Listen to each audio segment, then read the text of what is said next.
This is Chicago's very own WGN Evening News at 5. Two reports about sexual misconduct and the way abuse cases were handled within the Chicago Park District has led to dismissals and a new Office of Protection. WGN Sean Lewis is here with more on the reports and the response. Yeah, one of the reports detailed a really kind of off-balance issue that was happening within the Chicago Parks Department. 40 pages long, one of the reports is detailing the Park District officials failing to act for months into troubling allegations of misconduct by the city's lifeguards.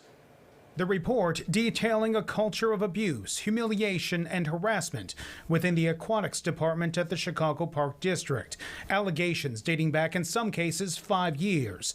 Others brought to former Park District Superintendent Mike Kelly's attention more than a year ago and then essentially sat on for 6 months. Park management failed our workers. This afternoon, interim Park District CEO Rosa Escareño, appointed by the mayor in the wake of Kelly's forced resignation, vowed to clean up the culture of the department and the code of silence that existed. And I was absolutely stunned and horrified by what I read.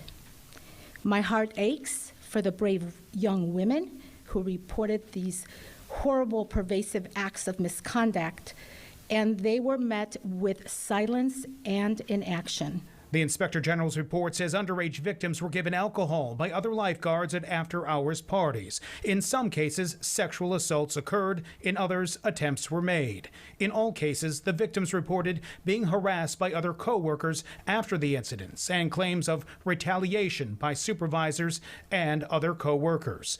Oak Street Beach coming into focus in the report. In one case, a parent emailed Mike Kelly directly about a so-called fight song written on the wall of the lifeguard facility. That fight song, too vulgar for television, is filled with obscenities, derogatory names, boasting of Oak Street's superiority. Hazing and on-the-job drug use are other allegations. The report goes on to point to Kelly and Chief Programs Officer Alonzo Williams, saying that there was sufficient evidence that Kelly and Williams knew of the allegations and both failed to act, violating district policy on reporting complaints within 5 days.